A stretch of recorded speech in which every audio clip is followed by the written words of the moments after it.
Shalom et à nouveau bienvenue dans Saint-Iche et Évodie, ce programme d'exhortation, d'échange dans lequel nous exhortons les hommes et les femmes à être de même sentiment dans le Seigneur. C'est une joie pour moi d'être avec vous. Vous excuserez la tonalité de ma voix, mais c'est à nouveau une joie d'être avec vous en ce début du mois de mai. Alors nous sommes là pour une nouvelle émission. À nouveau, nous sommes avec notre intervenante principale, le pasteur Béatrice Bourron. Bonjour pasteur. Bonjour pasteur. Comment est-ce que vous allez? Très bien. Amen, gloire à Dieu. Et c'est une joie pour moi d'être ici de nouveau. C'est une joie pour nous de vous recevoir à nouveau. Alors papa, il faut qu'on parle. Plusieurs connaissent ce titre comme étant le titre d'un livre. J'en ai d'ailleurs un exemplaire ici, écrit par la prophétesse désirée Inès Chembo. Donc vous pouvez contacter les éditions Lampe à mes pieds pour vous le procurer. Alors on va aborder une histoire qui est, je ne dirais pas similaire parce que le livre parle de manière générale des relations de parents et enfants. Mais aujourd'hui, on va effectivement parler d'une relation entre un jeune homme et particulièrement son père. C'est l'histoire de Joseph. Je ne vous en dis pas plus. On écoute le témoignage de Joseph et on revient pour en discuter.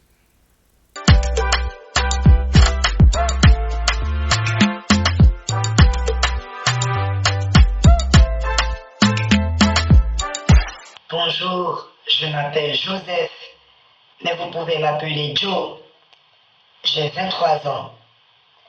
Mes parents m'ont eu dans leur jeunesse, donc mon père est en plein dans la quarantaine. Et je viens profiter de cette plateforme pour soumettre une situation assez délicate. J'ai été toute ma vie un enfant soumis. Papa et maman sont chrétiens, mais papa était assez rigide. Et il n'hésitait pas à me frapper ou à me faire des reproches virulents quand l'occasion se présentait. Papa n'était pas un monstre, mais il était très dur de caractère. Avec papa, j'étais généralement intimidée. Et cela a fait qu'à mon adolescence, je lui ai caché plusieurs pans de ma vie, mes passions, mes rêves. Il fallait faire tout ce qu'il voulait en fait. La carrière qu'il jugeait bonne, servir dans le département de l'église qu'il jugeait bon, se lier d'amitié avec les jeunes gens auxquels il avait confiance. Maman était morte durant mon adolescence, à mes 14 ans, et ça n'a même pas pris plus de 6 mois à papa pour se remarier, sans même me consulter, aborder le sujet avec moi, savoir comment je gérais le décès de maman. Sa nouvelle épouse était très sympa, mais bon, malgré moi, j'ai dû m'accommoder à elle, surtout que papa devait du coup aller travailler dans un autre pays. Donc la distance physique et la distance émotionnelle ont vraiment eu raison de notre relation. Et l'une des choses dont je souffrais le plus, je pense, c'était de constater que bon, malgré son jeune âge relatif, il n'était pas très proche de moi. Alors qu'il y avait des papas plus âgés dans l'église qui étaient cool et qui étaient proches de leur fils. Et après mon bac, j'ai eu l'opportunité d'aller étudier à l'étranger. Mais papa n'était pas pour. Au départ, il disait que je n'étais pas prêt, que je n'étais pas courageux comme un homme, que je manquais de fermeté. Et voilà, malgré les conseils de ma belle maman, du coup, pour qu'il revoie son jugement, ben, il ne voulait pas. Et moi, ça m'a complètement brisé de voir que mon père avait tellement peu de considération pour moi, malgré mes efforts académiques. Il se remettait jamais en question. Pour lui, il avait tout le temps raison. Et moi, ça commençait vraiment à développer en moi de forts sentiments. Et bon, c'est vrai que tout le temps, je refoulais ça, j'intériorisais ça, mais ça commençait vraiment à devenir trop. Et du coup, je suis restée au pays pendant 3 ans pour faire la licence. Et puis après, j'ai eu une autre opportunité. Et puis, bof. Et il s'est opposé à nouveau. J'ai eu une autre opportunité en fait pour aller étudier à l'étranger. Et il s'est opposé à nouveau.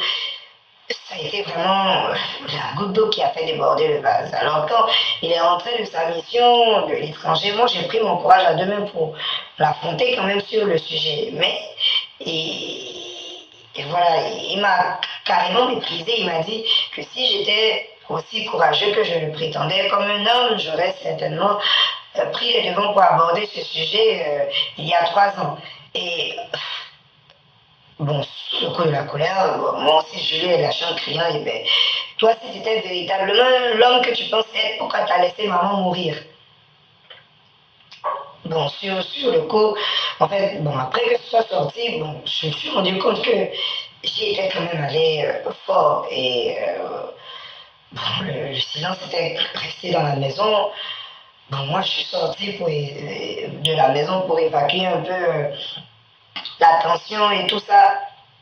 Et bon, quand je suis rentrée, lui, il dormait déjà apparemment parce que je suis rentrée un peu tard, mais à mon réveil, il s'en était allé. Ma belle-maman m'a fait comprendre que le papa était très en colère et qu'il ne voulait plus me parler et qu'il a dit ben, c'est bon, il ne s'oppose plus à mes études à l'étranger, que je peux faire ce que je veux et tout ça. Et voilà, là ça fait bientôt 2 ans que j'étudie à l'étranger, mais j'ai aucun contact de mon père. Bon, voilà, je reçois l'argent et tout ça bon, par ma belle-maman, mais voilà. J'essaie d'appeler, j'écris des mails, j'envoie des messages, mais rien du tout. Voilà, je sais que je suis allée quand même un peu fort, mais c'est tellement difficile en fait. C'est tellement difficile en fait avec papa et je voudrais pouvoir parler avec lui, voilà, qu'on puisse casser les choses, mais je sais vraiment pas comment faire.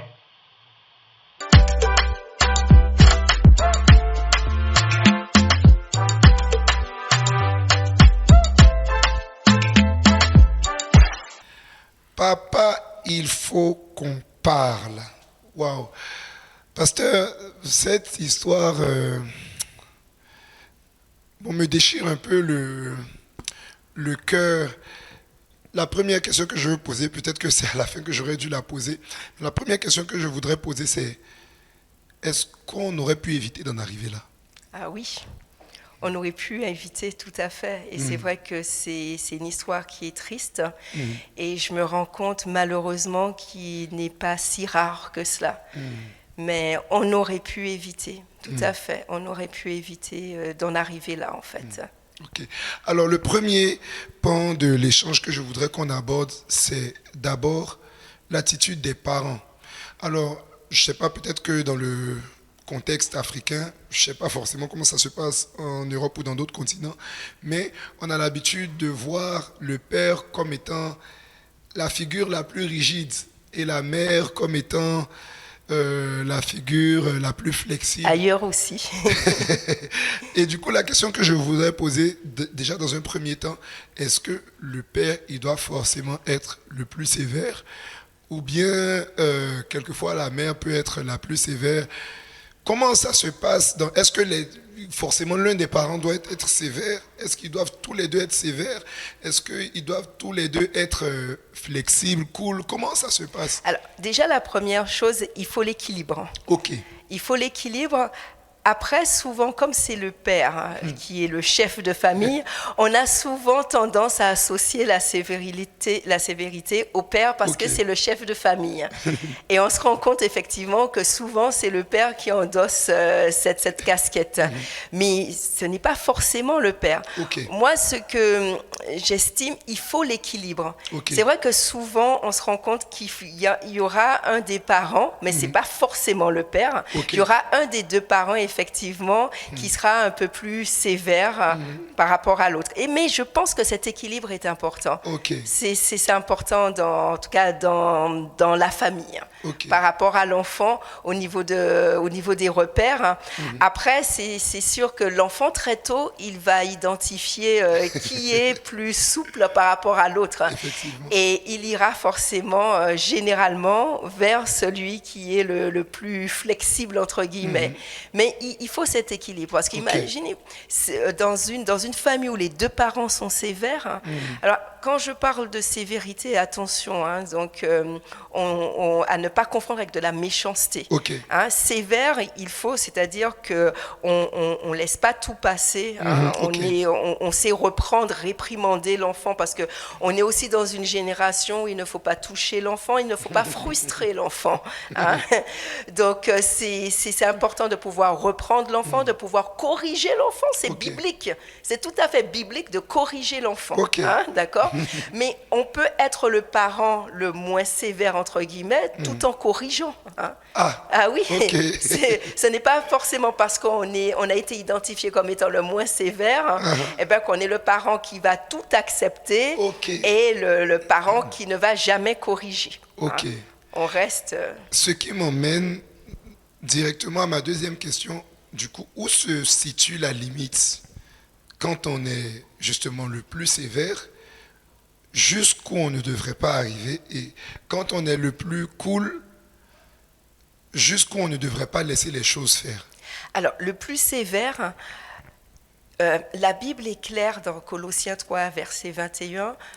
Il ne faut pas irriter l'enfant. D'accord, c'est-à-dire exciter la colère, provoquer la colère au niveau de l'enfant. Voilà, parce que la Bible nous dit que cela risque de le décourager, mais qu'on doit le corriger, l'instruire vraiment selon le Seigneur. Donc, quand on est sévère, il faut que la limite, on ne doit pas casser l'enfant, on ne doit pas détruire l'enfant, on ne doit pas décourager l'enfant. D'accord. Et il faut, dans la correction, il faut que l'enfant puisse comprendre aussi pourquoi cette correction. D'accord. Si c'est le corriger et puis il ne sait pas exactement pourquoi, il n'y aura pas l'effet escompté. Et puis dans la correction, on ne cherche pas à blesser l'enfant, parce qu'il y a certaines situations où le parent veut vraiment faire mal à l'enfant parce qu'il a l'impression qu'en lui faisant mal, il va mieux comprendre. Pas du tout. Donc on nous dit de corriger toujours selon le Seigneur. Donc on n'est pas là pour blesser l'enfant, que ce soit physiquement et émotionnellement. Donc il faut vraiment qu'on puisse se mettre des limites, de se dire faut faire attention à ces paroles. Des paroles qui vont détruire l'enfant, qui vont détruire l'estime de soi. Là on est... Alors c'est vrai que quand on est en colère, et bon, je suis parent, donc c'est vrai que des fois, on est en colère et les paroles dépassent un peu la pensée. C'est vrai qu'il peut y avoir une parole malheureuse qui sorte. À ce moment-là, il faut le reconnaître, il faut demander pardon à l'enfant. Waouh. Oui. Alors, désolé de vous interrompre, mais du coup, est-ce que c'est pas mal vu que le parent demande pardon à son enfant, parce que dans l'entendement collectif, le parent a toujours raison? C'est vrai que c'est une autorité, c'est l'autorité parentale, une autorité déléguée, d'accord. Mais un parent peut se tromper, il est humain, il est humain, donc c'est vrai qu'il a l'autorité, et la Bible dit que les enfants doivent obéir aux parents, d'accord. Donc c'est vrai qu'il a l'autorité, mais un parent peut se tromper, il peut se tromper, et justement, et je sais que les parents ont du mal, chers parents, je sais, vous avez du mal à reconnaître vos torts et demander pardon à l'enfant. Mais si on veut que plus tard, parce que n'oublions pas qu'en tant que parents, nous sommes là pour éduquer nos enfants. On a la responsabilité de prendre soin de nos enfants, mais on doit les éduquer pour qu'ils puissent devenir l'adulte que le Seigneur veut qu'ils puissent devenir. Donc on ne doit pas oublier cela. Et si on veut que nos enfants puissent pardonner par la suite, parce qu'on sait combien c'est important qu'un enfant de Dieu puisse pardonner, il faut qu'on puisse montrer l'exemple. Donc il faut effectivement qu'on puisse demander pardon quand c'est nécessaire. Et je vais juste dévier en disant, il faut aussi que les enfants soient témoins, c'est-à-dire quand les parents se sont disputés, qu'ils puissent se demander pardon l'un à l'autre. Il faut que les enfants soient témoins de cela aussi. Parce que les enfants ont besoin du modèle. Ok. Donc, on a l'impression que c'est quelque chose un parent qui demande pardon à son enfant ou dans un couple où on se demande pardon, on a l'impression de se diminuer un peu Oui. aux yeux de... Non, c'est vraiment important. Donc, c'est vrai que ça peut arriver, on peut aller peut-être un peu trop loin, mais le reconnaître et de toutes les façons, parents chrétiens et qui marchent vraiment avec le Seigneur, le Saint-Esprit, on va le sentir quand on est allé trop loin. Déjà, on va le sentir par rapport à la réaction de l'enfant. Et puis, à l'intérieur, on va se dire, là, je suis allé trop loin. Et c'est pas garder cela et se dire, bon, il l'a bien mérité. Aller vers l'enfant. Et je me rends compte, pour avoir déjà eu cette attitude, ça change tout au niveau de l'enfant. Ça change tout au niveau de l'enfant. Donc, parents sévères, de se dire, de ne pas culpabiliser parce qu'on a un parent sévère, c'est-à-dire on a ce tempérament, voilà, et souvent ça vient aussi de l'éducation qu'on a reçue. Il y a certains parents effectivement qui sont sévères parce qu'ils ont eu aussi ce type d'éducation. Donc il ne faut pas se renier parce qu'on a un parent sévère. Mais la question est très importante, la question qui a été posée, en tant que parent sévère, parce qu'on a été identifié comme sévère, savoir jusqu'où je peux aller. Et donc jusqu'où où je disais, on peut garder cette idée, ne pas blesser, que ce soit physiquement ou émotionnellement avec les paroles. Donc, ne pas blesser l'enfant.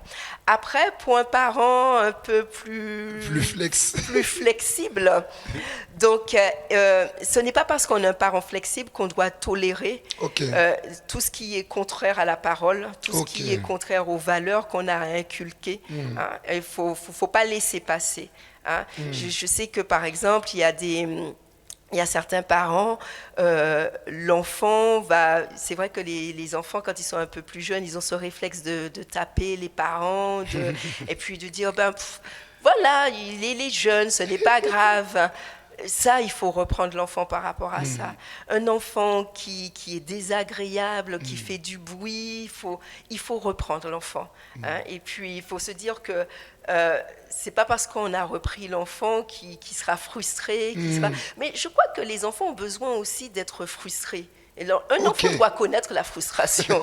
Il doit connaître la frustration. Un enfant, on ne peut pas dire, et ça c'est un vrai problème, de se dire, on ne peut pas dire qu'on aime son enfant, et puis, parce que je l'aime, je ne dis jamais non. Parce que je l'aime, j'accepte tout. Non, un parent qui ne dit jamais non, au contraire, c'est un parent qui n'aime pas son enfant. Parce que si on aime vraiment l'enfant, on va lui dire non quand il faut dire non. Il y a certaines situations qu'on ne va pas, voilà, qu'on ne va pas tolérer. Mais de toutes les façons, un parent sévère, un parent flexible, les deux ont la même façon de voir les choses. Seulement, chacun va l'exprimer différemment. Quand je parle d'équilibre, il faut déjà que, et ça c'est très important en tant que couple, quand on a des enfants, il faut que les parents soient sur la même longueur d'onde. D'accord ? Il ne faut pas qu'un parent le père puisse contredire la mère puisse contredire le père, en plus en face de l'enfant. Donc, il faut déjà que les deux soient sur la même longueur d'onde. Donc, d'accord sur vraiment les règles de vie établies à la maison, par rapport à la parole, à la Bible, mais chacun va l'exprimer différemment. Mais c'est la même pensée. On va l'exprimer différemment. Et du coup, la question qui me venait, c'est si je suis le parent le plus cool et que j'ai un peu de mal à dire non à l'enfant, est-ce que c'est correct de le renvoyer chez le parent le plus sévère, sachant que comme il faut dire non et que je ne sais pas dire non, au moins l'autre va dire non. Il faut pas que l'enfant puisse nous identifier comme celui qui ne sait... parce que forcément, il viendra toujours. Et les enfants observent et les enfants très tôt testent les parents. Donc, oui, très tôt. Très tôt, l'enfant, il va identifier quel est le parent sévère, quel est le parent qui est un peu plus flexible. Il y a certaines choses qu'il ne va pas se permettre de faire ou de dire devant le parent sévère, mais qu'il va faire devant le parent. Après... si on sait que c'est difficile, il faudra travailler dessus. Il faudra travailler dessus parce que forcément, l'enfant, il viendra vers vous parce qu'il sait que, voilà, ce sera oui, mais vous savez pertinemment que c'est non, mais vous n'arrivez pas à dire le non. Donc vous allez le renvoyer. Je trouve que il ne faut pas que l'enfant ait cette distinction, en fait. C'est-à-dire que le non est toujours associé à papa et le oui à maman. Il faut que les deux soient en mesure de dire oui quand il faut dire oui et non quand il faut dire non. Donc, il faut travailler cela des deux côtés. C'est-à-dire que le parent qui a du mal à dire non, il faut qu'il travaille ça. Et le parent qui dit tout le temps non, il faut qu'il travaille aussi pour pouvoir de temps en temps dire oui. Hein. Donc, il faut l'équilibre en tout. Ok. Alors, vous avez parlé du fait que la correction a sa place, mais qu'il ne faut pas blesser l'enfant, que ce soit physiquement ou émotionnellement parlant. La question que je me pose, c'est est-ce que ça peut blesser l'enfant, bon, je ne sais pas, en fonction de son âge, d'être corrigé en public? Peut-être, par exemple, que ce soit devant des amis de l'enfant ou devant d'autres adultes. Est-ce que ça peut le blesser? Ah oui, ça va le blesser. Et du coup, est-ce que quand il fait une bêtise, il vaut mieux alors je vais dire ça comme ça, le traduire dans une justice privée plutôt que d'intervenir sur le champ au cas où il y a plusieurs personnes? Alors après, c'est vrai que ça va dépendre de l'âge de l'enfant, ça va dépendre de l'âge. C'est vrai qu'il y a certaines circonstances qui font qu'on ne pourra pas aller dans la sphère privée. Et voilà. Après, c'est de voir comment, là encore, on est sur un juste milieu. Il ne faut pas dévaloriser l'enfant. C'est vrai qu'on va le corriger, mais on va faire attention à ce qu'on aura à lui dire et ne pas dévaloriser l'enfant. Parce que là, l'enfant est en train d'être construit. Et c'est notre responsabilité en tant que parents. On va construire l'estime de soi, la valeur. On va vraiment... En fait, l'enfant, au fur et à mesure qu'il va grandir, sa valeur viendra de ses parents. C'est la façon dont les parents vont le traiter, vont être avec lui. C'est là qu'il va prendre conscience qu'il a de la valeur. C'est vraiment, il faut vraiment que les parents réalisent qu'ils ont une grande responsabilité à ce niveau-là. Des enfants qui n'ont aucune estime de soi parce que c'est pas à l'extérieur qu'on leur... Voilà, ça ne vient pas de l'extérieur, ça vient des parents parce que les paroles blessantes, tout ce qui est... Quand on dit à un enfant, mais tu ne vas pas réussir, tu n'es bon à rien, ça détruit un enfant. Donc, on peut corriger, dans la mesure du possible, effectivement, corriger dans la sphère privée. Après, si on n'a pas la possibilité, il faut reprendre l'enfant, parce que c'est important. Moi, il y a quelque chose vraiment que je n'aime pas. C'est bon, je parle pour moi. C'est quand un enfant a eu une mauvaise attitude et que le parent, il ne dit rien. C'est-à-dire, c'est vrai qu'on est par exemple entre amis, en famille, il y a quelque chose qui s'est passé et le parent, il ne dit rien. Je pense que c'est important. C'est important de faire la remarque à l'enfant. Après, c'est la façon dont on va faire la remarque. Mais il faut que l'enfant, sur le coup, qui puisse comprendre que ça, ce n'était pas bien. Parce qu'en fonction de l'âge, si c'est quelque chose de différé, c'est trop tard. Hein, quand l'enfant est jeune, on ne peut pas attendre, il fait la bêtise, on ne peut pas laisser passer en disant, bon, eh ben, demain, je verrai ça avec lui. Ça, on peut le traiter avec plus grand. Mais l'enfant jeune, il a besoin de savoir tout de suite pourquoi on le reprend. Donc, il faut le lui dire. Mais c'est la façon dont on va le dire. En fait, en tant que parent, on peut corriger quand il y a du monde, mais il ne faut pas humilier l'enfant. Donc, il y a une façon de corriger, de lui dire effectivement, d'être sévère, c'est-à-dire on va utiliser le ton, on va jouer sur le ton pour qu'il puisse vraiment comprendre que je ne suis pas content, mais on n'est pas obligé d'utiliser des paroles blessantes. Voilà, sans humilier l'enfant, mais on aura un ton et une attitude pour lui montrer que non, ça, on n'apprécie pas. Et puis après, par la suite, on va rentrer un peu plus dans les détails avec, mais sur le coup, effectivement, l'enfant a besoin de comprendre pourquoi ça, on ne peut pas laisser passer. D'accord. Après, un enfant plus grand, parce qu'il faut faire attention aussi. Hein, au fur et à mesure que l'enfant va grandir, il sera vexé. Hein, il sera beaucoup plus rapidement vexé. Donc, il y aura une façon aussi de s'entretenir. Mais avec un adolescent ou un jeune, ce sera plus simple par la suite. Ok. De lui dire, bon, on va voir ça et par la suite, en privé, régler. Parce que le ton peut rapidement monter et on ne va pas régler ça devant tout le monde, en fait. Ok. Donc, vaut mieux après en discuter. Ok. Ce qui me permet d'arriver au deuxième point de notre échange, c'est la gestion de l'adolescent. Alors, on voit dans l'histoire de Joseph que quand il était petit, bon, son père l'écrasait quand même beaucoup, mais il y a eu un fort absentéisme durant son adolescence. Et je voudrais aborder plusieurs sujets sur ce point. Premièrement, c'est la question de la sexualité. À partir de quel âge on aborde la question de la sexualité avec son adolescent? Bah, je pense effectivement, en tout cas quand l'adolescent devient même prépubère, hein, quand Ok. il commence il faut commencer à en parler. Ok. Il faut commencer à en parler. Et sans parler de sexualité, même quand l'enfant il est très jeune, Ok. même quand il est très jeune, parce qu'on se dit, bon, souvent les parents se disent, bon, déjà les parents sont gênés d'aborder cette question, chers parents, il faut aborder, Ok. d'accord? Et on se dit, bon, on va attendre qu'il soit un peu plus grand pour pouvoir en parler. L'enfant très jeune, il faut déjà que l'enfant puisse comprendre que son corps lui appartient déjà Ok. et qu'il puisse connaître, savoir qu'il y a des parties de son corps qu'on ne montre pas. Ok. D'accord? Alors, on va pas inculquer ça à un bébé, mais dès que l'enfant commence à se socialiser, entre guillemets, Ok. commence à fréquenter l'école, Ok. très rapidement, il doit savoir qu'il y a des parties de son corps qu'on ne montre pas, Ok. d'accord, que c'est intime. Et ça, on peut expliquer très tôt à l'enfant. Et l'enfant, Ok. il comprend. Hein. Et puis, il y a des livres qui sont faits aussi, qui expliquent bien aussi aux jeunes enfants. Donc, c'est vrai qu'on ne va pas parler de sexualité avec le tout petit, mais il doit comprendre qu'il y a quand même certaines parties de son corps Ok. qu'il ne doit pas montrer et qu'on ne doit pas toucher. Ok. Hein, d'accord. Wow. Donc, il va comprendre effectivement, bon, un petit garçon, que sa mère le douche. Donc, ça, jusqu'à un certain âge. Donc, il sait que sa mère peut voilà.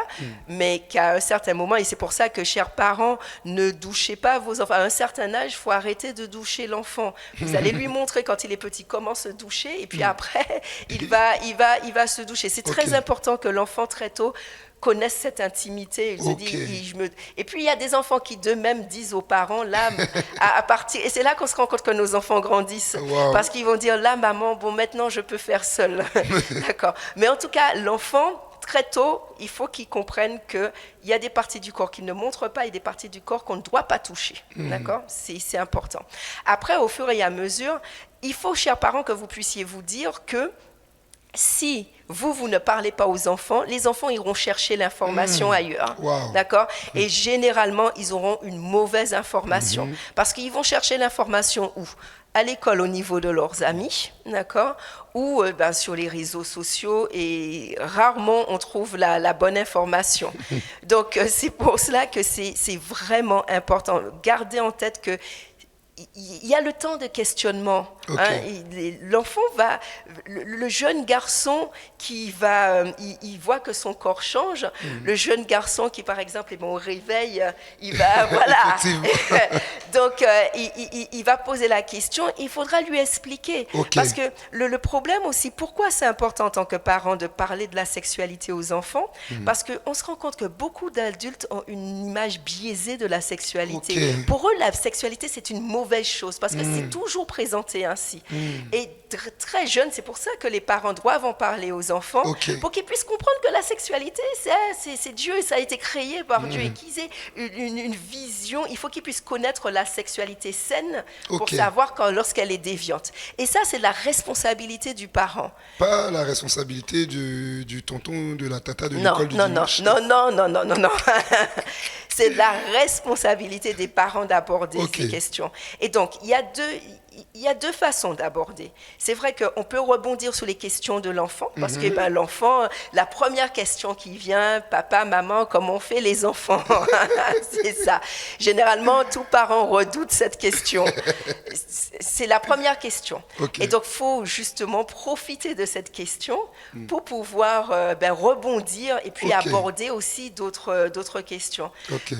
Par exemple, une jeune fille, elle ne doit pas découvrir un jour qu'elle se réveille et il y a du sang. Ok. Il faut que la mère puisse déjà anticiper Ok. cela et lui en parler. Hein, quand elle devient prépubère, commencer à lui en parler. Ok. D'accord ?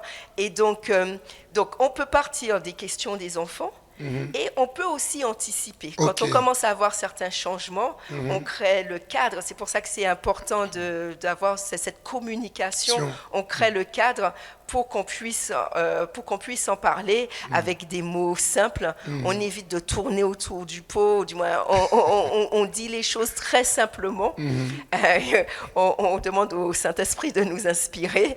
Mais il faut aborder. Et l'enfant, si sur les premières questions de l'enfant, si on y répond, eh ben, dites-vous que c'est un enfant de gagner dans le sens où quand plus tard il aura encore d'autres questions qui iront un peu plus loin par rapport à la sexualité, il viendra vous voir Ok. parce que vous en avez parlé librement et Ok. vous lui avez dit s'il y a des choses qui te préoccupent, viens m'en parler. Ok. Et vous ne l'avez pas jugé. Surtout évitez de juger. Quand l'enfant vient vous poser une question, arrêtez, ne lui dites pas mais c'est quel genre de question, c'est pas de ton âge, pourquoi tu me poses ça?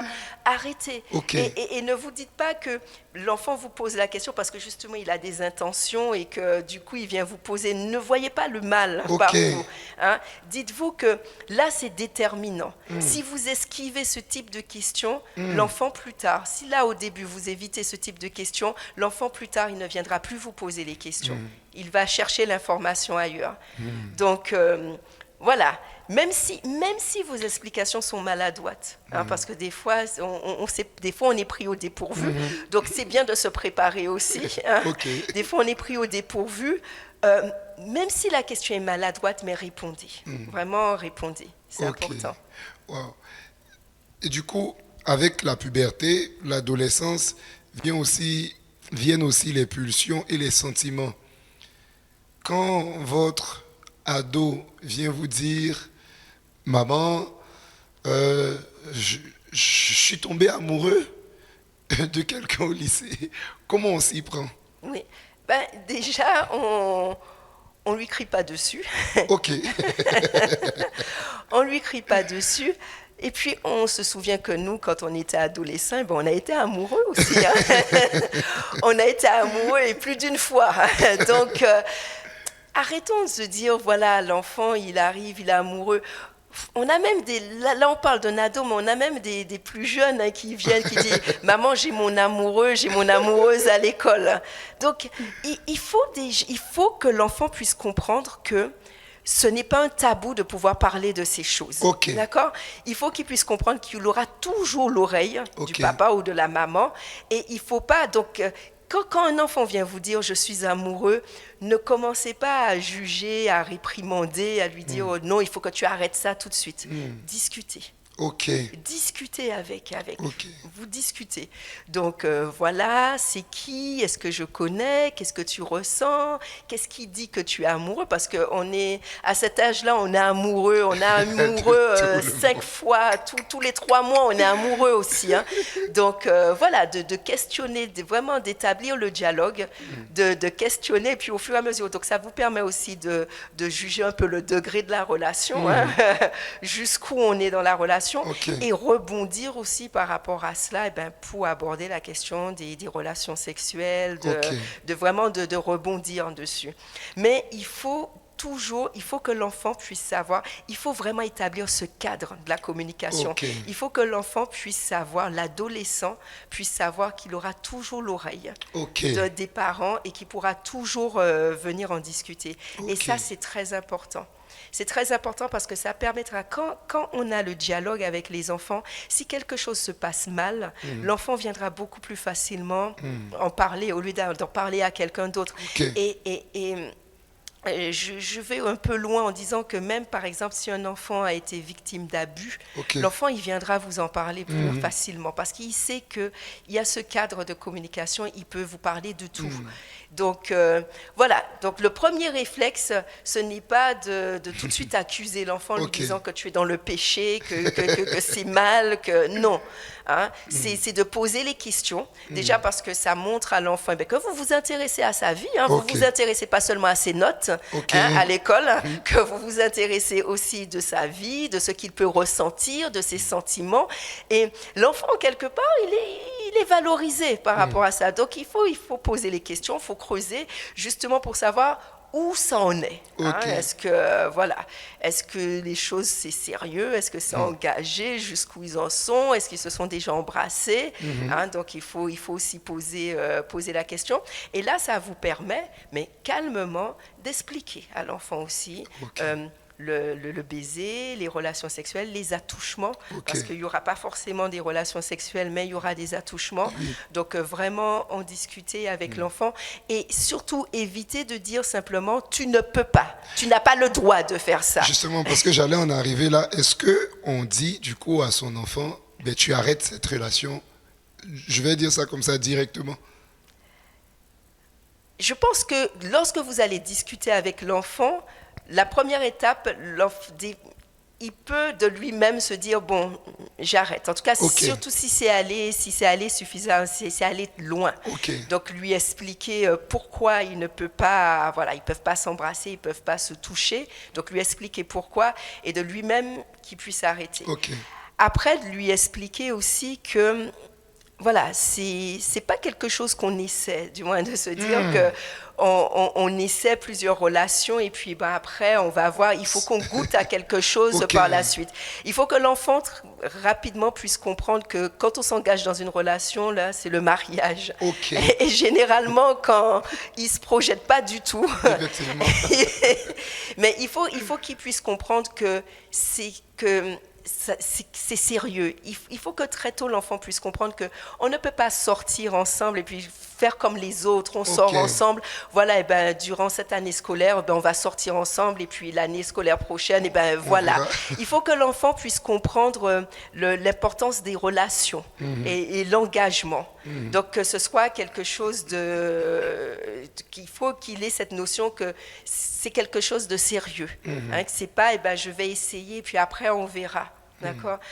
Après, de lui dire que, en fonction de l'âge aussi, de lui dire qu'il est jeune, il verra au fur et à mesure et qu'il peut, assez rapidement, ils disent aussi, oui, mais c'est la femme de ma vie, l'homme de ma vie.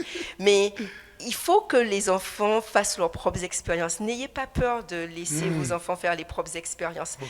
Si vous savez que vous avez donné la parole, d'accord, vous avez expliqué, vous priez pour vos enfants, et puis vous laissez les enfants faire l'expérience. En tout cas, quand vous sentez qu'effectivement ça va trop loin, là, à un moment, il faut dire, il faut que ça s'arrête. Et il faut que l'enfant puisse comprendre aussi, il a les parents chrétiens, il est chrétien, en tout cas s'il a déjà donné sa vie au Seigneur, il faut qu'il puisse comprendre aussi qu'il ne peut pas s'engager dans une relation, même si... ils n'envisagent pas, c'est pas quelque chose de très poussé, mais de savoir qu'il ne peut pas aller avec quelqu'un qui n'est pas chrétien. Et pourquoi je dis ça? Parce qu'il y a des témoignages de personnes où ils se sont connus à l'âge de 16 ans, 15 ans, des chrétiens, en tout cas des jeunes chrétiens qui se sont connus à 15 ans.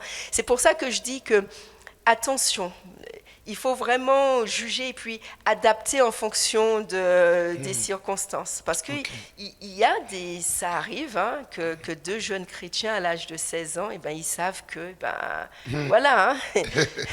mais il faut du discernement et beaucoup de sagesse. Beaucoup de sagesse, mais surtout ne pas braquer les enfants. Vraiment ne pas braquer les enfants. Et puis leur faire confiance un peu. Et ils aiment ça quand on leur fait confiance. Si on sait qu'on les élève selon le Seigneur, qui connaissent la parole, et on prie pour eux, ils font leur expérience. Après, ils vont revenir en pleurs en disant, il m'a laissé, ce sera son expérience. Il va souffrir un peu et puis après, il va passer à autre chose. Bon, alors, je comprends que c'est principalement le parent, ou du moins les parents, qui créent le cadre. Oui.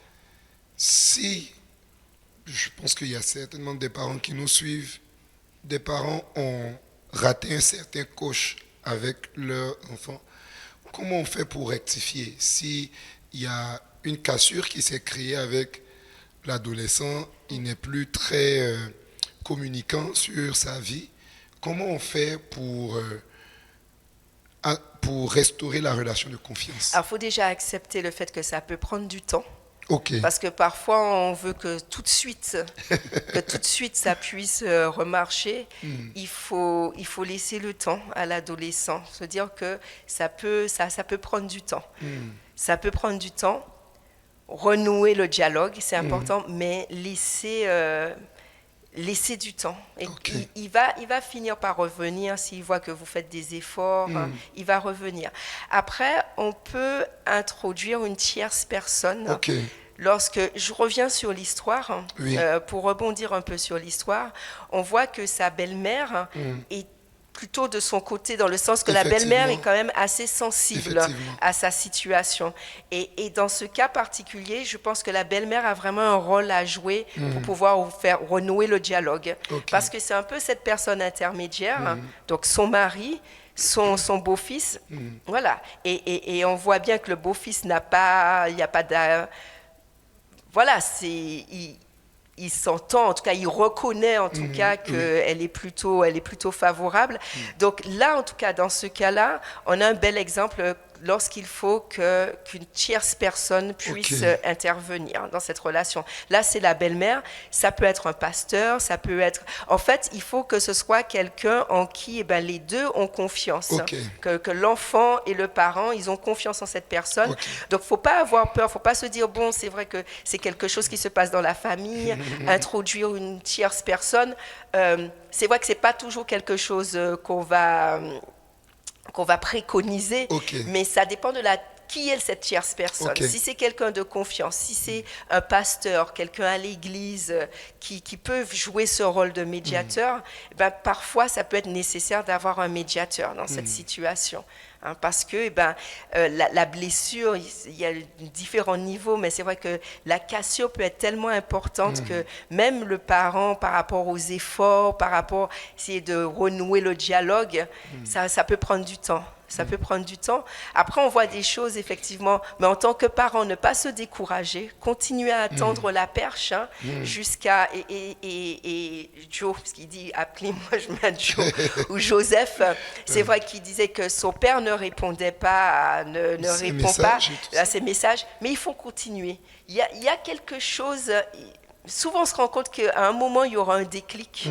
Si c'est un enfant qui se braque, quand lui-même, il va devenir parent, il peut y avoir aussi ce déclic. En tout cas, toujours montrer qu'on est prêt à réparer les choses, mais accepter aussi que les choses ne se fassent pas tout de suite, que ça peut prendre des années. Ça peut effectivement prendre des années.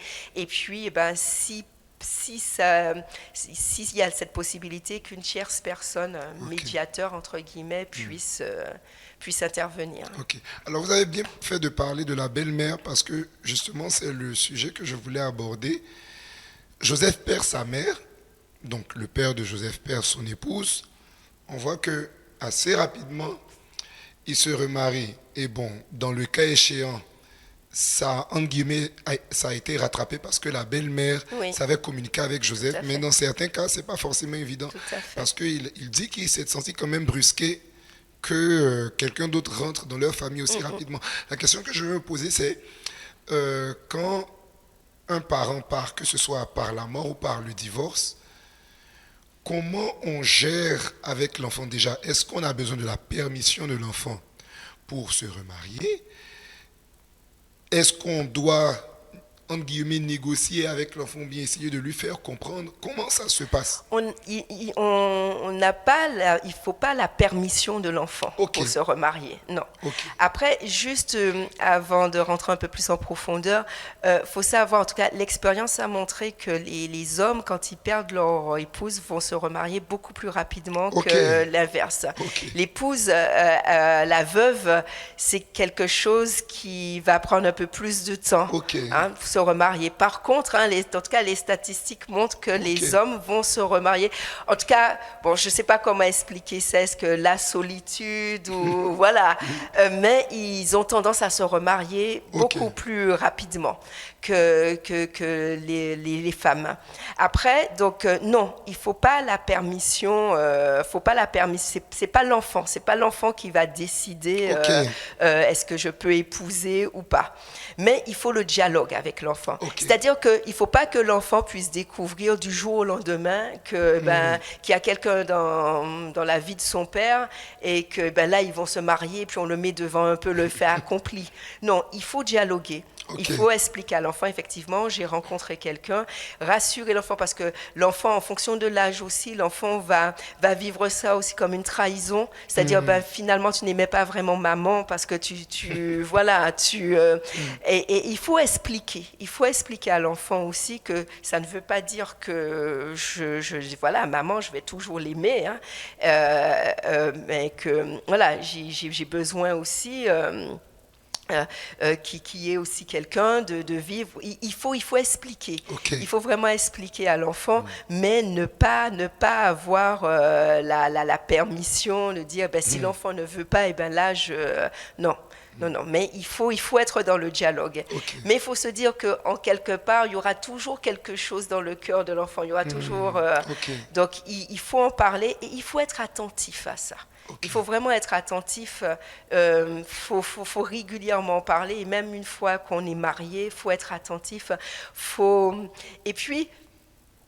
il faut, quand dans un mariage, il faut s'assurer aussi que la personne avec qui on va se marier, c'est quelqu'un qui va accepter nos enfants. Faut aussi être prudent et vigilant par rapport à ça, parce que c'est pas prioriser l'épouse et puis l'enfant est à côté. Donc il faut toujours se dire que le bonheur de mes enfants compte, mon bonheur compte, celui aussi de mes enfants. Je vais me remarier, mais je vais m'assurer que ce soit quelqu'un qui accepte mes enfants et quelqu'un qui va assurer aussi le cadre pour que mes enfants puissent s'épanouir. Là, dans le cas, il a épousé vraiment quelqu'un, c'est vrai que ça a été rapide, mais c'est quelqu'un en tout cas qui a accepté son fils et qui était vraiment elle était ouverte par rapport à ça. Et du coup, de l'autre côté de la personne qui justement va rentrer dans une famille où il y a déjà un parent avec ses enfants, comment cette personne s'intègre? Ça aurait été bien qu'on ait le témoignage de la belle-mère de Joseph, parce qu'il semble qu'elle s'en est bien sortie. Mais du coup, comment on s'y prend? Ce n'est pas facile. Oui, ce n'est pas facile, et c'est pour ça que l'époux, il doit vraiment aider. Il doit vraiment faire en sorte que sa nouvelle épouse soit acceptée. Donc, il ne doit pas laisser... la laisser se débrouiller. Il faut vraiment qu'il puisse l'aider à ce niveau-là, pour qu'elle puisse être acceptée par les enfants. Et puis les enfants, oui, c'est important, mais ça reste délicat. Ça reste toujours délicat de pouvoir... C'est une question aussi de tempérament. C'est quel est le tempérament.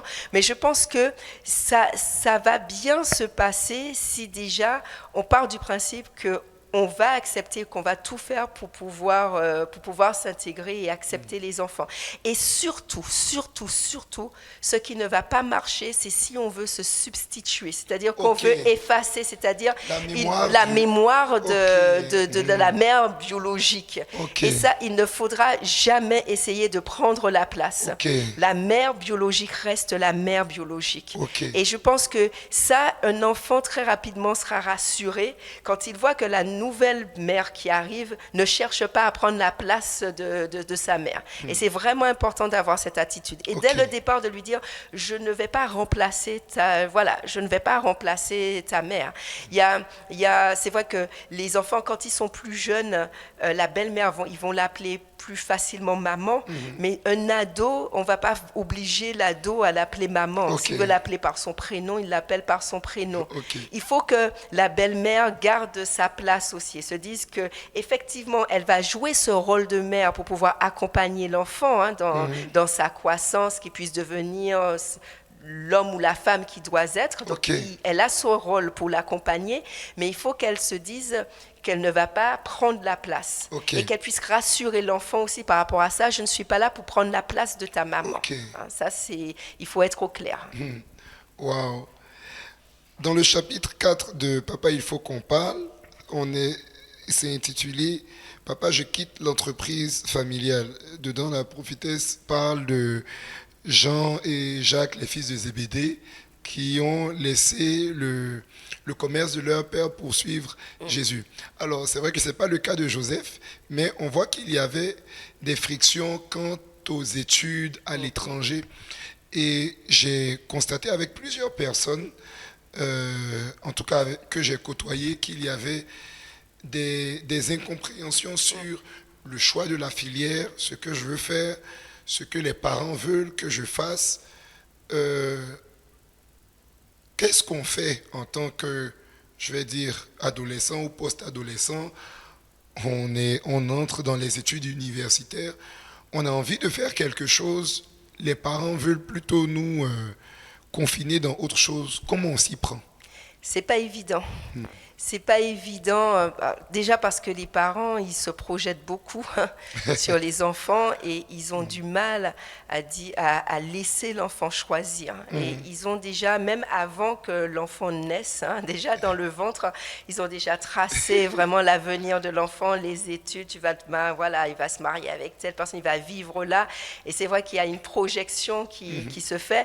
On a des parents aussi, ceux qui n'ont pas eu à vivre ou par exemple, ils n'ont pas réussi, ils voudront que l'enfant le fasse. Et ça, c'est très compliqué parce que dans la mesure où l'enfant, quand il rentre dans ses études supérieures, il n'est pas indépendant. Il dépend toujours de ses parents. Et donc, ce sont ses parents qui paient ses études. Donc, c'est compliqué. C'est compliqué quand les parents obligent un enfant à vouloir faire cela. Là encore, il faut le dialogue. Bon, on a des parents qui sont parfois braqués, mais c'est malheureux, mais l'enfant, il n'aura pas beaucoup de... Il n'aura pas beaucoup de marge de manœuvre. Okay. Il n'aura pas beaucoup de marge de manœuvre. Après, c'est de...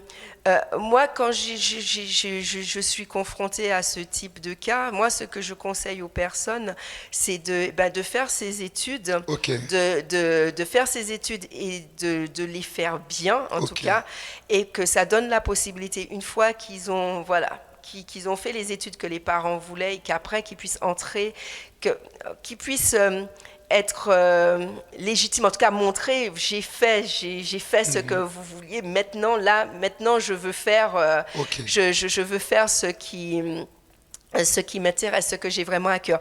Mais ça reste très, très, très compliqué. Très compliqué parce qu'il y a encore cette dépendance vis-à-vis des parents. Et là, c'est vraiment prier pour que les parents puissent comprendre. Après, on a le cas aussi de l'enfant, et bien forcément, ce n'est pas ce qu'il voulait faire, ce n'est pas là qu'ils se sont appelés, il va échouer. Et que le parent puisse comprendre à un moment que là, ce n'est pas du tout la filière et qu'il faut enfin... On a ces cas-là aussi, où l'enfant, ça fait plusieurs années qu'il prépare cette licence, il ne valide pas. Et à un moment, il faut que le parent se pose la question de se dire, il y a quelque chose qui ne va pas. Et à ce moment-là, de dire, effectivement, ce ne sont pas des études, voilà ça.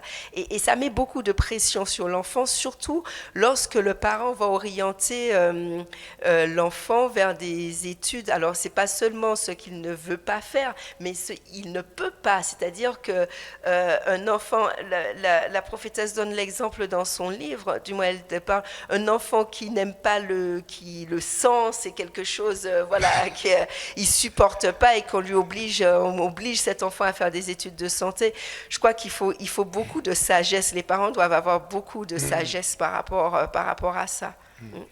Alors, on voit dans l'histoire de Joseph qu'il percevait les choses vraiment mal, mais il a beaucoup intériorisé les frustrations qu'il avait.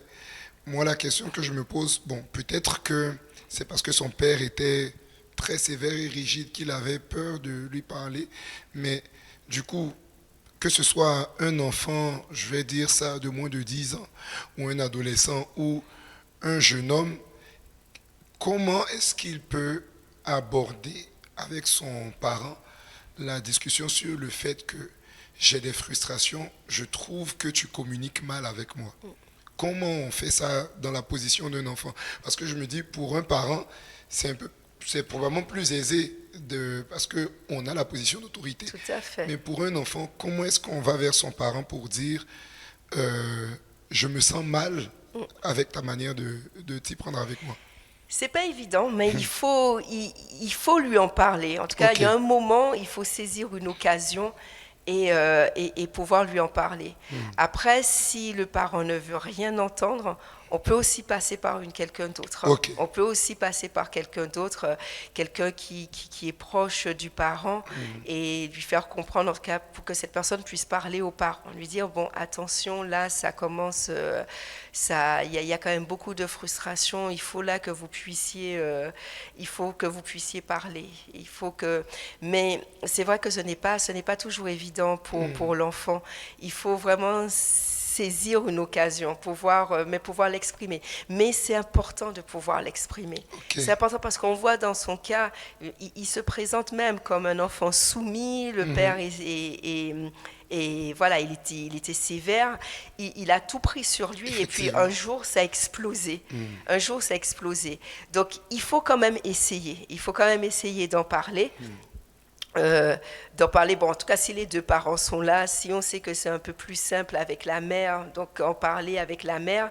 Après on sait que c'est toujours le père a cette oreille attentive vis-à-vis de la mère, de son épouse, donc passer aussi par ce biais. Mais si on n'a plus sa mère, et essayer d'en parler quand même,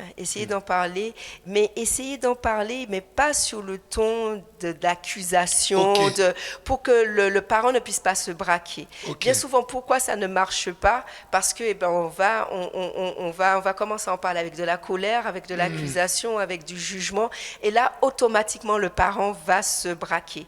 Et je sais que la prophétesse le disait souvent du haut de la chair quand elle parlait un peu de ces situations, et elle disait qu'il faut toujours commencer par valoriser. En tout cas, c'est pas de la manipulation, non. C'est pas de la manipulation, mais c'est de commencer effectivement pour que le parent ne puisse pas se sentir agressé et ne soit pas sous la défensive et puis se braquer. Commencer à lui dire que je reconnais tout ce que tu as fait pour moi. Je reconnais que je n'ai jamais été dans le besoin. J'ai toujours eu tout ce que je voulais. Voilà. Donc commencer vraiment par valoriser, reconnaître l'autorité parentale, d'accord? Et puis après, pouvoir introduire la discussion sans agressivité, lui dire mais voilà, là par contre c'est quelque chose, j'ai un peu de mal avec ça, je ne suis pas d'accord, j'aurais aimé faire telle chose. Mais vraiment, ne rentrer dans la discussion, il faut commencer par vraiment valoriser. Valoriser, reconnaître, parce que ça reste ton parent. C'est ton parent qui s'occupe de toi. C'est vrai qu'il peut être sévère, il peut refuser certaines choses, il peut te limiter, mais ça reste ton parent, ça reste ton père, ça reste quelqu'un qui s'occupe de toi, ça reste quelqu'un qui est prêt à payer tes études, qui est prêt même à t'envoyer à l'étranger pour les études. Et on ne peut pas lui enlever ça, il faut reconnaître ça.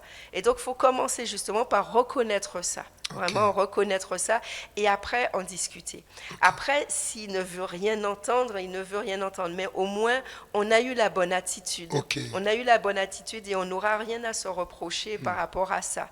Et après, les choses se feront, elles feront avec de la souffrance effectivement s'il est braqué.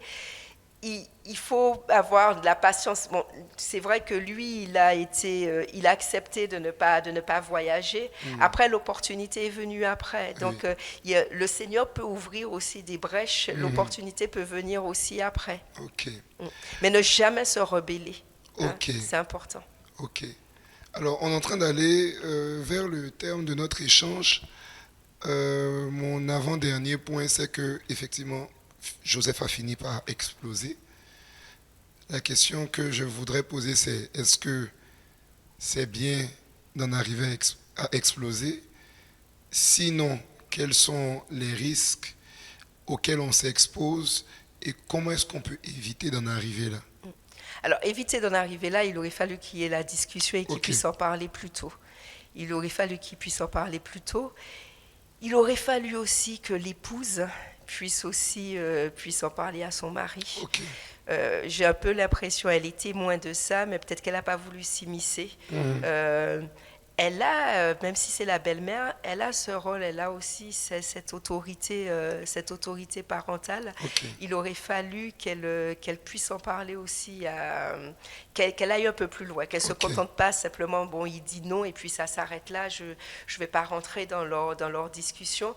Il aurait fallu qu'elle aille un peu plus loin par rapport à ça, parce elle a été témoin pour justement que ça en arrive à ce point. Donc ça, on peut toujours éviter ce genre de choses. Ok. Donc dans la discussion, il aurait fallu qu'il en parle lui aussi plus tôt. Après, il y a toute cette difficulté aussi parce que le père a voyagé, donc c'était compliqué. Donc il aurait fallu effectivement que la mère puisse, en tout cas la belle-mère puisse prendre le relais par rapport à ça.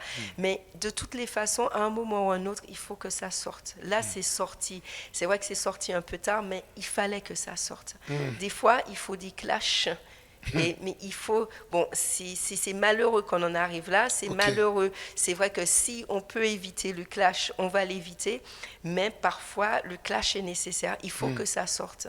Parce que si le clash, les choses ne peuvent pas, on ne peut pas en discuter, ce ne sera pas réglé. Et puis ça nourrit quelque chose. Là, au moins, c'est sorti. Après, il y a certaines personnes, certains enfants, ça ne va pas sortir, mais ils vont passer à l'acte. Ça peut aller très loin. Ça peut aller très loin. Là, il fallait que ça sorte. Il a reconnu effectivement qu'il est allé loin, parce que, il accumulait depuis des années. Il a fallu, voilà, que ça sorte. Mais c'était nécessaire. Ce clash était nécessaire, et c'était nécessaire que le père puisse se rendre compte aussi que ça ne va pas. Ok. Là, on est vraiment dans un père qui, par rapport aux paroles, à ce qu'il pouvait dire à l'enfant, il a vraiment dévalorisé l'enfant, en lui disant bon, que tu n'es pas capable, quand il a voulu vivre à l'étranger, en lui disant que tu n'es pas capable, tu n'es pas... Et j'aime beaucoup ce que dit la prophétesse dans son livre, où elle dit qu'un parent qui a du mal à laisser partir son enfant, c'est que quelque part il a échoué en tant que parent, parce qu'il n'a pas préparé l'enfant à cela. Si on a peur de laisser un enfant partir pour les études ou autre chose, c'est parce qu'on ne l'a pas préparé. Et donc ça veut dire qu'en quelque part on a échoué. Et je pense que ce père, à aucun moment il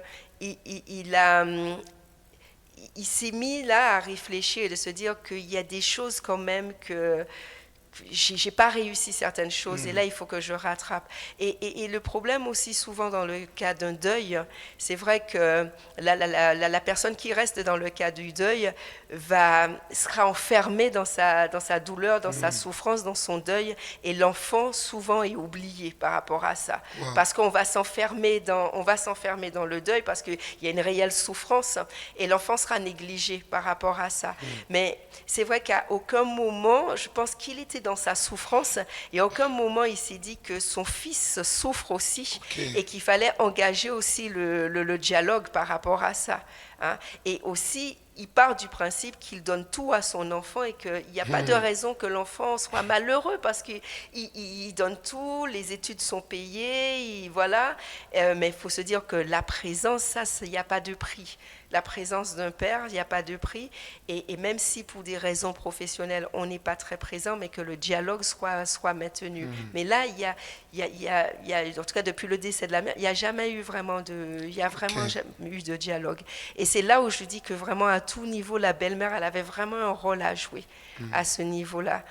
Elle a constaté les choses, mais elle est restée plutôt spectatrice, elle s'est effacée. Elle avait vraiment un rôle à jouer par rapport à ça. Ok. Pasteur, on est en train d'arriver au terme de l'émission. Avant de finir, j'aimerais que vous puissiez donner une parole, un conseil à un parent pour qui la communication s'est fracturée avec son enfant. Qu'est-ce que vous lui recommandez?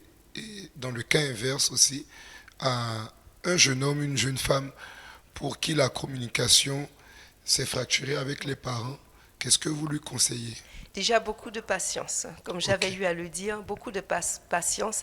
Les choses ne vont pas se reconstruire comme ça du jour au lendemain. Donc, c'est vraiment important. La patience. Et puis, si on est dans le cadre de personnes chrétiennes, de pouvoir prier aussi par rapport à cela. Là, on est dans ce cas où il a envoyé, il a cherché à contacter et il n'a pas, en tout cas, il n'a pas de retour, mais vraiment continuer. Je pense que c'est important de continuer, de ne pas se dire que, bon, il ne répond pas, et ben j'arrête. Je pense que c'est vraiment important de continuer ce dialogue, de montrer en tout cas qu'on est ouvert pour ce dialogue. Donc, continuer d'appeler, même s'il ne répond pas, continuer à envoyer les messages, même s'il ne répond pas, et prier. Et à un moment, vraiment, je pense en tout cas que la situation va se débloquer. L'idée, il ne faut pas chercher non plus à se dire on va revenir vers une situation de complicité où voilà, les choses vont redémarrer. Non, hein, il faut avoir les bonnes attentes. Et la première attente, c'est que le dialogue soit renoué. D'accord ? Ça, c'est la première attente. Il ne faut pas avoir des attentes démesurées en se disant je veux reprendre le contact et puis tout de suite, voilà, on tombe les bras dans, voilà, et qu'on repart ou les choses, voilà. Non, il ne faut pas. La première attente, c'est que le dialogue soit renoué. Et une fois que le dialogue sera renoué, les choses vont prendre aussi du temps. Ce n'est pas forcément on va revenir Hein, donc déjà le dialogue renoué, le pardon, et puis que les choses se fassent au fur et à mesure. Mais pour éviter justement les frustrations, il ne faut pas se dire, bon, je veux que ça redevienne... Là, Joseph, on voit qu'il comparait un peu avec les autres parents, avec... il ne faut pas chercher à avoir cet idéal, en fait. De se dire que déjà, renouer le dialogue, c'est important. Parce qu'on a besoin, en tout cas, en tant qu'enfant, on a besoin de la présence de parents, et notamment quand on vit des choses importantes dans sa vie. Hein, donc, une remise de diplôme, un mariage, la naissance d'un enfant, on a besoin que les parents partagent ça. Et donc, c'est quelque chose de continuer effectivement. Là, je prends dans son cas, il continue à envoyer les messages. S'il se marie, il donne, voilà, il en parle. En tout cas, il maintient en tout cas cette communication. Il maintient cette communication, il prie, et puis voilà, il va pas ne pas avoir non plus de grandes attentes.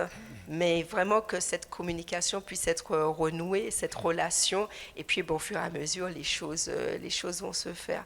Donc, je pense que avant, si j'ai un conseil à donner, c'est déjà de régler ses blessures intérieures. D'accord ? Parce que ça a laissé des blessures. Hein, c'est ce genre de situation conflictuelle, ça laisse des blessures. Et donc, je pense que c'est important, tout en essayant de renouer le contact, de traiter ses blessures intérieures. D'accord ? De vraiment traiter ça pour être sûr que lorsque le contact va être renoué, qu'on sera vraiment dans cette démarche aussi de pardon et de vouloir reconstruire quelque chose. Alors que si on est toujours blessé, voilà, renouer la relation va être compliqué parce que soit on voudra faire payer le parent, on voudra lui faire payer quelque chose, il y aura une certaine forme de vengeance aussi. Donc c'est important dans toute cette période de chercher aussi à guérir de cette blessure. C'est vraiment chercher à guérir de cette blessure et puis continuer à appeler, à envoyer des messages. Mais c'est très important de passer par cette période et reconnaître qu'on a besoin aussi de guérison.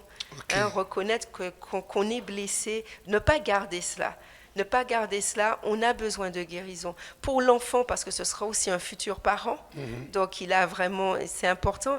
Et puis pour le parent, parce que...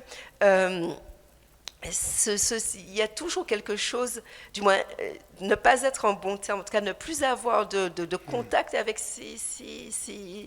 c'est le fruit de ses entrailles, hein. Donc de plus avoir de contact, il faudrait pas qu'après qu'on ait des regrets et voilà, à la fin de sa vie qu'on ait des regrets par rapport à ça. Donc et reconnaître aussi qu'on a des blessures, reconnaître aussi ses torts, hein.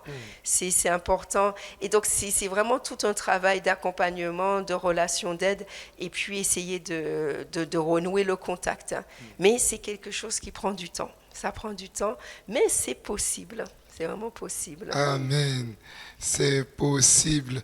Alors donc avant de donner le mot de fin, je vais vous demander de faire une prière pour la guérison et la restauration des relations de parents-enfants qui piétinent.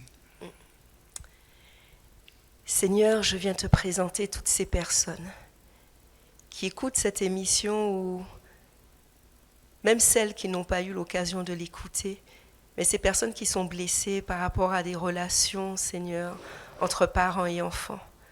Seigneur, nous savons combien la famille est importante à tes yeux, et nous savons que c'est le cadre que tu as mis en place pour qu'un enfant puisse grandir, pour qu'un enfant puisse se développer. Seigneur, je viens te remettre toutes ces personnes qui ont été blessées dans leur enfance. Je viens te remettre aussi bien les enfants que les parents. Seigneur, afin que ces relations soient restaurées. Je prie, Seigneur, afin qu'il y ait un flot de pardon qui puisse couler maintenant dans les cœurs, Seigneur Jésus. Seigneur, que tu puisses restaurer, que tu puisses parler à ces cœurs, Seigneur Jésus. Seigneur, je prie afin que le contact soit renoué. Seigneur, que je sens quelqu'un qui nous écoute et qui depuis plusieurs années n'a pas parlé à ses parents. Je prie que cette personne puisse prendre cette décision maintenant, d'appeler son parent, Seigneur. Et je prie également qu'un parent qui s'est coupé complètement d'un enfant parce que l'enfant a pris une mauvaise décision ou parce que l'enfant a désobéi, ne l'a pas écouté. Je prie, Seigneur Jésus, que l'amour puisse se réveiller vraiment dans le cœur de ce parent, que ce parent puisse s'humilier et revenir également vers son enfant.